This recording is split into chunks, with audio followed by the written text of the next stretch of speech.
के रस रजऊ। अरे तारा बहनी के गाड़ी में बड़का बाबू के आरी पेलो वाह का बात कहतिया कि लुटल लुटो जवनिया के रस रजौए तार बहिन चो लाड़ चटबू त का हाल बा भाई। त आज हम फिर से बात कर ले बन भोजपुरी एंड मैथिली गाना के।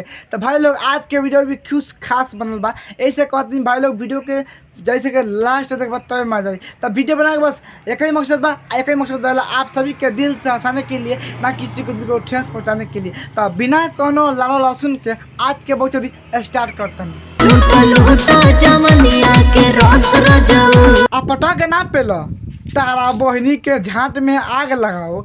सुन तारा भाई लोग कितना अच्छा भौजी ऑफर दे दिया कि लूटो लूटो जवनिया के रस रजाऊ। अरे भौजी हम रस ना लूटन, हम तो पटा के झाट छिले देबू।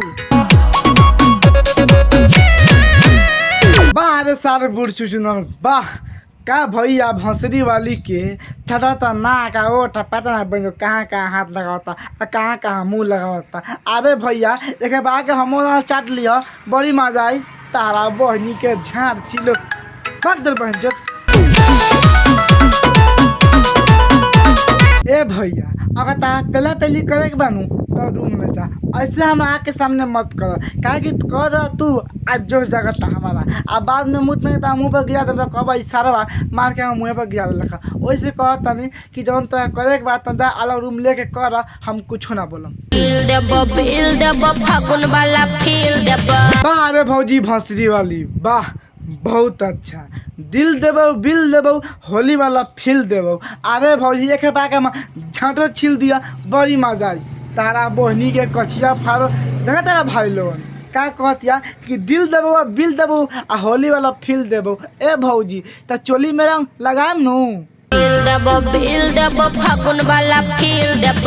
तार बहन चो तो भौजी तू दिल द तो फील द तो फागुन वाला छील द ओसे हमारा कुछ ले दो। लेकिन जब तू ड्रेस पहनले बारू नु इतना छोट छोट ई देखला के बाद में मन तो कहता कि ऐसे उघार के अब बाके बाबू कहें कि जा भौजी के झाँट छील दिया भौजी उघार के रख ले बिया ना। तोनी बता भाई लोगन ऐसा ड्रेस पहनले बिया तोनी के देखला के बाद में अब पलस में तो चुतल इतना हिलावतिया चुतारा पीछे वाला कि लगा था बन जाओ अपने हक दी। अरे भौजी लाड़ चटबू। ए भाई लोग मजा किनिए के बा। हाँ भाई हम सच में बोलता नहीं मजा किनिए के बा कसम से भाई लोगन। जब भौजी मनी मिला के साथ काम कर लेनू तो इतना अच्छा लगे लिया कि मन कर लगा पाँव चूमी। लेकिन ये वीडियो देखला के बाद में मन तक करता भौजी के फटा के पेल दी अब पेला के बाद में झाड़ छिल दी। हाँ भैया तो और बात कहल चाहता नहीं कि जब वीडियो शूट कर लगी साथ बहुत सारा के बड़ी मजा वाला क्या कि हर जगह छुए के मिलेला। अभी जब पता नहीं छे कहीं छुएला लेकिन वीडियो में साफ साफ दिखाई देता भौजी के जबन के लगे हाथ मुँह ये दे लाना सब ले जाता भौजी के चाटे के कोशिश करता। तब भैया से कहल चाहता नहीं ए भैया लाड़ चटब वाह रे भौजी भंसरी वाली वाह बहुत अच्छा दर्द करे दर्द करे दर्द करे। अरे भौजी तो कथी दर्द करे जोगार कि पीछे वाला गार ई कहू तब नु पता लगी तो खाली कह तारू दर्द करे। अब देख ला ऐसा बात बोलनी हो तो कितना कहने के मन में दुख लागल लेकिन भाई ये खाली हंसावे खातिर बोलता नहीं। अब भौजी सके मनोरंजन करे खातिर तो तुम दिल दिमाग मत ली। हाँ आ गाँव के लोग भाई गाँव के लोग से कहल चाहता नहीं देख वीडियो बना दी खाली हंसावे खातिर तोनी दिल दिमाग मत लियो हमारे बारे में गलत मत सोचियो। लेकिन तोहनी बारे में हम बनी लेकिन हमारा अंदर भौजी के पहले के शक्ति बा लेकिन तोहनी के अंदर पहले के शक्ति नहीं खे वही से भौजी के खूब मारा माजू।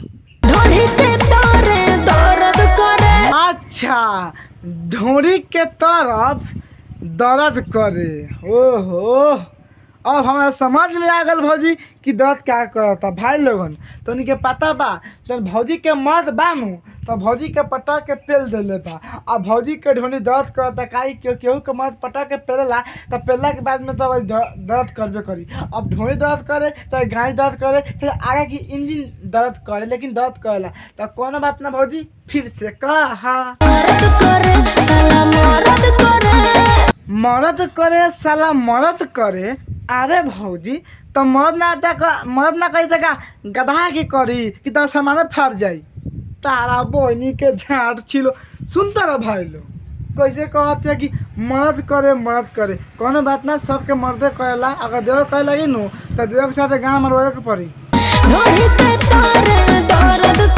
देखो भौजी, हम तार दर्द समझ गल बानी। अब हम बोला तनी क्रेजी नंबर 1 के। क्रेजी भैया, हम तारा कहल चाहता कि भौजी के ढोरी बहुते दर्द करता, तो कोनो उपाय बतैब? आय ना बतैब? ए भौजी उ कहता ना बताएम, तू ही बोल दे। तो ए भौजी काम ना कर, हमारा बड़का बाबू के लगे एगो तेल बा, कसम से कहतनी, एक बार हिंदी हिला के हमें डाल दियनु, सब दर्द समाप्त। हाँ भाई सच करनी। अगर तू लेवल चाहता रे तो बहन चोद वीडियो को लाइक कर, सब्सक्राइब कर और कमेंट कर।